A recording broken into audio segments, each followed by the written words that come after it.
Hello students, today we are going to study the mechanism of nucleophilic substitution reactions.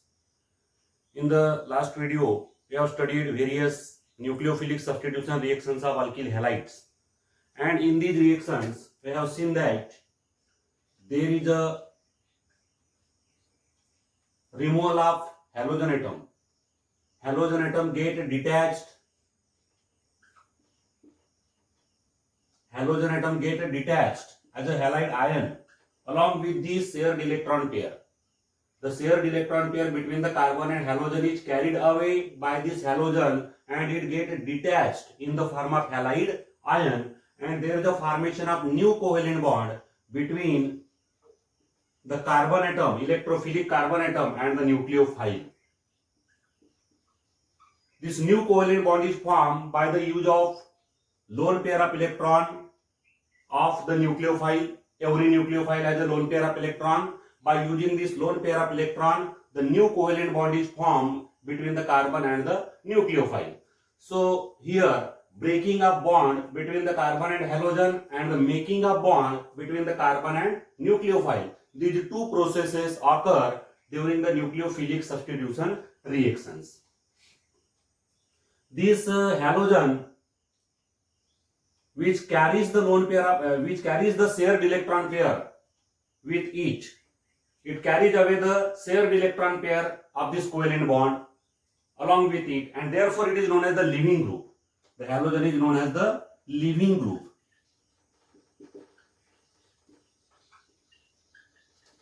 As it leaves the carbon, it is known as the leaving group, and it carries away the shared electron pair between the carbon and halogen. The shared electron pair of this covalent bond is carried away by the halogen and it gets separated in the form of the halide ion. Therefore, it is known as the leaving group. In the nucleophilic substitution reactions, nucleophilic reactions, two changes occur in a substrate. Two changes.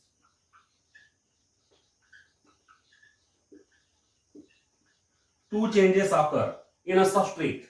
Substrate means the reactant. Substrate means the reactant on which there is action of any reagent. So two changes occur in a substrate of the reactant. One is the breaking of carbon halogen bond. This is one change, and the next change is formation of carbon nucleophile bond. So these are the two changes occur in the nucleophilic substitution reactions. The breaking of carbon halogen bond to separate the leaving group and the formation of new covalent bond between the carbon and the nucleophile. Now these two changes in the nucleophilic substitution reaction may occur in a single step or more steps. Both of these changes may occur in a single step, or these changes may occur in more than one steps also. And the sequence and manner or way by which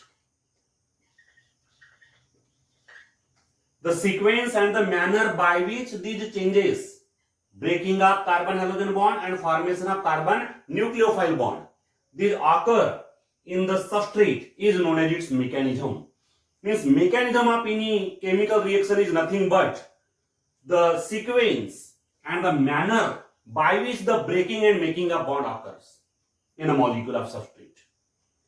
How the breaking of the bond and making of the bond takes place, and what is the sequence, that sequence and the manner by which the breaking and making of bonds occur in a substrate molecule, that sequence of the manner is known as the mechanism of reaction. So here we are going to study the mechanism of the nucleophilic substitution reaction. Now it is seen that the nucleophilic substitution reactions occur by two types of mechanisms. Two mechanisms are there. Two types of mechanisms. One is substitution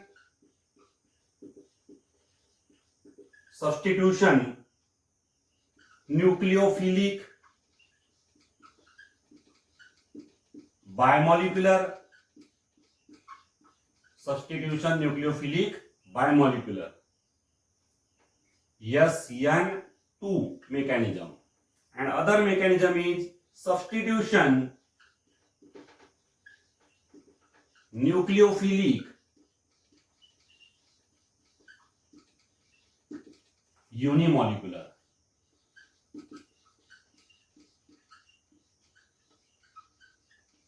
SN1 mechanism. So these are the two types of nucleophilic substitution mechanisms, SN2 and SN1. The mechanism of any chemical reaction is decided from the kinetic study. Mechanism is always decided from, mechanism is known from kinetic study. Kinetic study of any reaction gives its mechanism. The mechanism of any reaction is not known theoretically, it is always known from the kinetic study. In the kinetic study, we have to study the chemical reaction experimentally. And from the experimental observations, we know what is the mechanism of that reaction, how that reaction actually occurs, what is the sequence or the manner by which the breaking and making of bonds occur. So here the mechanism of the reaction is known from the kinetic study. Now here two types of nucleophilic substitution reactions are there, two types of mechanisms are there. Let us study first the SN2 mechanism. SN2 mechanism. Now here SN2 means substitution nucleophilic bimolecular. S stands for substitution, N for nucleophilic and 2 for bimolecular. The typical example of SN2 reaction is the reaction between methyl bromide and hydroxide ion, aqueous hydroxide ion. In this reaction, there is formation of methanol, CH3OH, and the bromine gets separated as a bromide ion. Bromine gets separated as a bromide ion along with the shared electron pair of the covalent bond. So this is the product and this is the substrate. Here methyl bromide is known as the substrate while methanol is the product. This is the example of SN2 reaction. From the kinetic study of this reaction, it was revealed that, it was known that the rate of this reaction is found to be directly proportional to the concentration of methyl bromide as well as the concentration of the hydroxide ion. It is known from the kinetic study, from the experimental study, the rate of this reaction is found to be proportional to the molar concentration of methyl bromide as well as the molar concentration of hydroxide ion. The rate depends on the concentration of both of the reactants. And therefore, in terms of methyl bromide, the order of the reaction will be 1. And in terms of the hydroxide ion, also the order of the reaction will be 1. And the overall order of the reaction,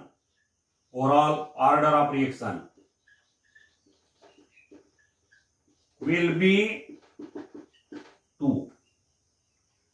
This reaction is second order reaction. Further, from the kinetic study, it was found that the rate determining step,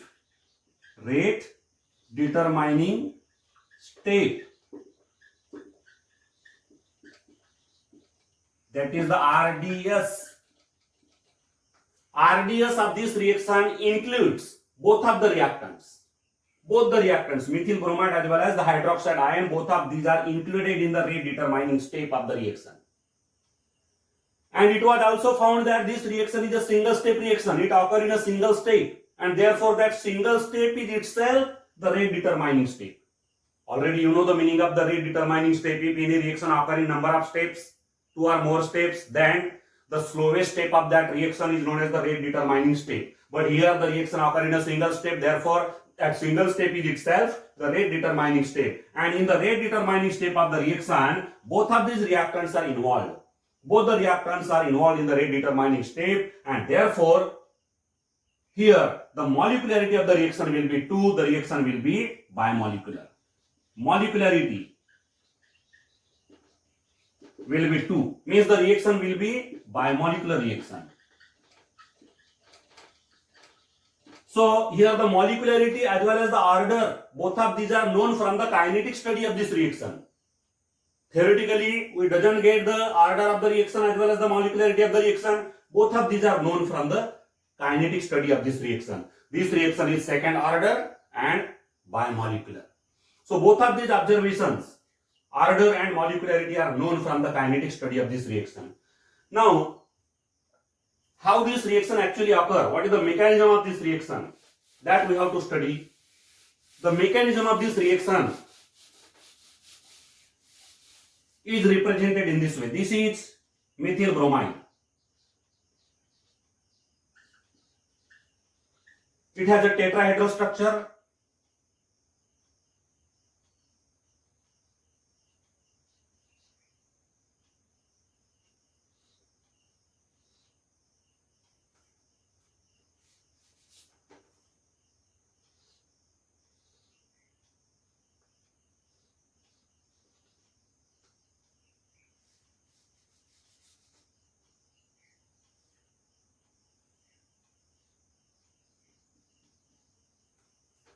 It has a tetrahedral structure. It is the Weis formula. This formula is known as the Weis formula. Now in this Weis formula, these are two covalent bonds, carbon bromine and carbon hydrogen. These are in the plane. This bond is in front of the plane and this is behind the plane, on the back side of the plane. This is the methyl bromide, that is the substrate.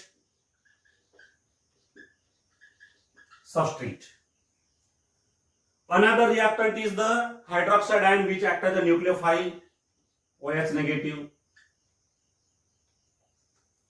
Now here, this is the rate determining step, RDS. And in the RDS, both of these reactants are involved. Both the reactants are taking part. The methyl bromide as well as the nucleophile, both are taking part in the rate determining step, and therefore the reaction is bimolecular. Now here, the reaction involves a single step. It is a single step mechanism in which the breaking of C-Br bond and the making of C-OH bond, both of these processes, both of these changes occur simultaneously. Carbon Br bond undergo breakdown and carbon OH bond undergo formation, but both of these processes occur simultaneously. And during this process, this OH negative, which is a nucleophile, attack from the back side on this electrophilic center, that is the carbon. OH attack from the back side. Now the side which is opposite to the leaving group, this is the leaving group, and the side which is opposite to the leaving group is known as the back side. But why there is an attack of nucleophile from the back side? Why it cannot attack from the front side? There are two reasons. One is the steric repulsion, and other is the electrostatic repulsion.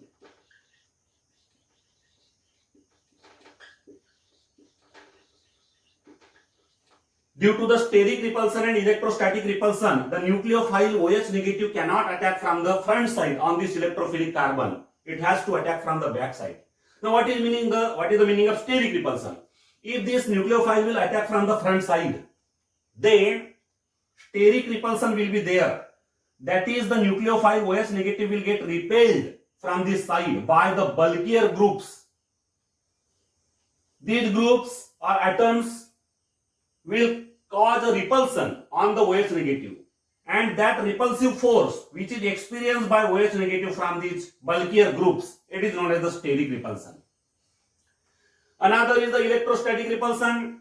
Now here, this Br, that is the halogen, already has the negative charge, partial negative charge. Carbon having the partial positive charge and Br has the partial negative charge, because the carbon bromine bond is polar, and therefore Br has a negative charge. And therefore when this nucleophile will attack from the front side, if this nucleophile will try to attack from the front side on this electrophilic carbon, then this nucleophile will experience a repulsive force from this leaving group. This leaving group will repel because they have the identical charges. The nucleophile has also negative charge and the Br has also negative charge, and therefore it will repel the nucleophile, and this repulsive force is known as the electrostatic repulsion. So due to the electrostatic repulsion and steric repulsion, this nucleophile cannot attack on the electrophilic carbon from the front side. It has to attack from the back side. Now whenever it will attack on the carbon, the breakdown of the CBr bond will start and the formation of the COH bond will also start simultaneously, and therefore there is a formation of a state, intermediate state. There is a formation of an intermediate state in which the CBr bond is partially broken. CBr bond is partially broken and COH bond is partially formed. So this intermediate state, this is not the final product, it is the intermediate state. This intermediate state is known as the transition state. It is known as the transition state. So there is a formation of a transition state in which the CBr bond, the bond between carbon and the leaving group is partially broken, and the bond between the carbon and the nucleophile is partially formed. And this nucleophile as well as the leaving group has the partial negative charges. The negative charge get dispersed on the nucleophile and the leaving group. So this intermediate state is known as the transition state. This is not the final product, it is the intermediate state. Later on, this intermediate state rapidly or fastly converted into the product. Now why? Because this transition state, in the transition state, the central carbon atom, it become pentacovalent. Its covalency become 5. It become pentacoordinate or pentacovalent, which is held with 3 covalent bonds. These are the 3 covalent bonds in the same plane. These are the 3 covalent bonds in the same plane, making angle of 120 degree. Here the angles are 120 degree. This is also 120, this is also 120, and this is also 120. So these are the 3 covalent bonds formed by this carbon in the transition state, which are in the same plane, and the partial bonds, 2 partial covalent bonds are perpendicular to this plane. These are the 2 partial bonds which are denoted by the dotted line. They are perpendicular to this plane. So here the carbon become pentacovalent, and that's why this transition state has a high strain. It has a high strain, means the molecule has a high energy. It has a high energy, and because of high energy it is highly unstable. It is highly unstable. Now as it is highly unstable, it will immediately, rapidly convert to the stable product, and during this conversion the CBr bond will completely break. The CBr bond will completely break, and the leaving group, that is the Br, will get separated along with the shared electron pair in the form of the bromide ion, and there is a complete formation of the COH bond to give the product. So COH bond get completely formed and the CBr bond get completely broken to give the resultant product.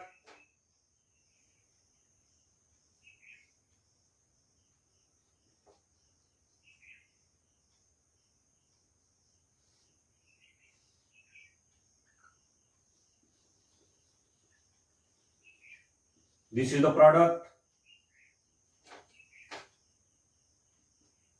So there is a formation of the product by the separation of the leaving group. In this way this reaction occurs. This is the mechanism of this reaction. How the mechanism occurs actually? What are the features of this mechanism? The features of this mechanism are: number 1, this reaction is a single step reaction. The mechanism is a single step mechanism in which the breaking of the CBr bond and the formation of the COH bond occurs simultaneously. Second characteristic of this reaction, the nucleophile has to attack from the back side, not from the front side. It is a very important characteristic of the SN2 reaction. The nucleophile always attack from the back side, that is the side which is opposite to the leaving group, not from the front side. And it is due to 2 reasons: steric repulsion and electrostatic repulsion. The electrophile, when it will attack from the front side, that electrophile will the nucleophile will experience the steric repulsion as well as the electrostatic repulsion.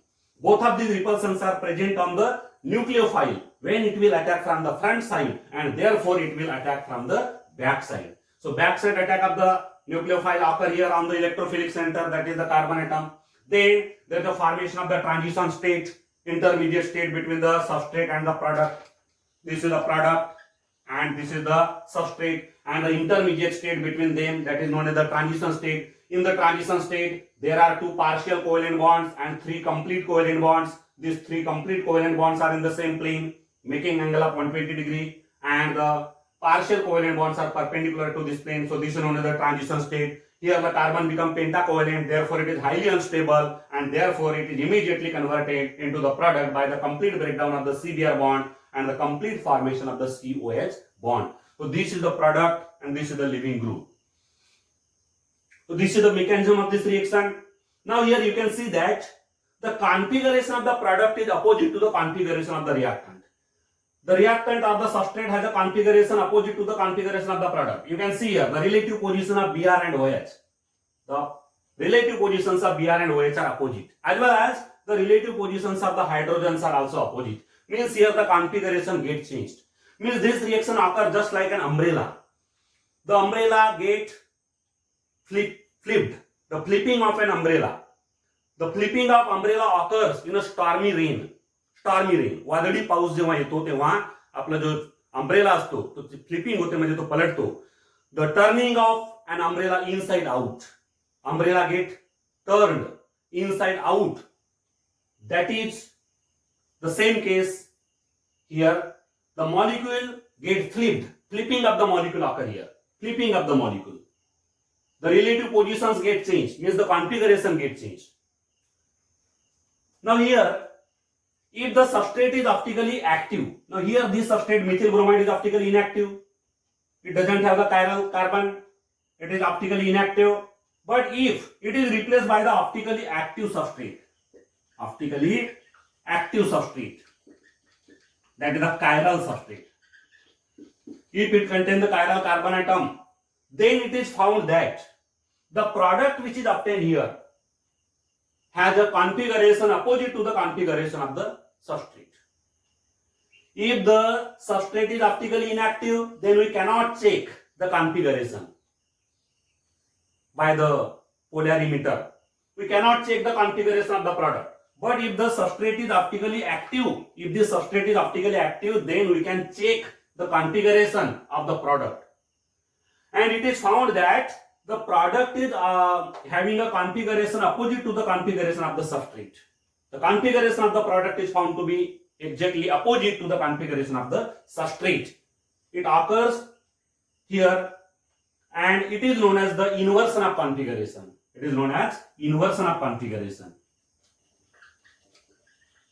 Inversion of configuration.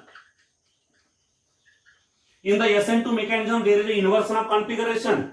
Means if the substrate is dextro-rotatory, means when the substrate rotates the plane of plane polarized light toward the clockwise direction, that is the dextro, then the product will be leo-rotatory. It will rotate the plane of plane polarized light toward the anti-clockwise direction. Or if the substrate is leo, then the product will be dextro.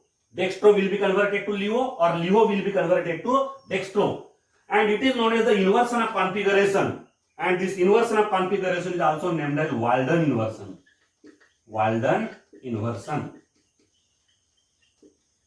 It is known as the Walden inversion. So Walden inversion occurs and it can be checked practically. Practically it can be checked by taking the optically active substrate. If the substrate is not optically active, if it is optically inactive, then we cannot check experimentally whether there is the inversion of configuration or not. But if the substrate is optically active, then practically we can check, experimentally we can check whether there is the inversion of configuration or not. Actually, optically active substrate when taken here, then the substrate and the product has opposite configuration. The product which is obtained here has a configuration opposite to the configuration of the substrate, and it is known as the inversion of configuration or Walden inversion. Here, the complete product, 100% product has a configuration opposite to the configuration of the substrate. 100% inversion of configuration occur there. And the main cause or main reason behind the inversion of configuration is the backside attack of the nucleophile. The nucleophile attacks on the electrophilic carbon atom from the backside, and because of this, there is the inversion of configuration. So main reason behind the inversion of configuration is here the backside attack of the nucleophile. So it can be checked whether there is an inversion of configuration or not. It can be checked by taking the optically active substrate. This is about the SN2 mechanism, biomolecular nucleophilic substitution mechanism.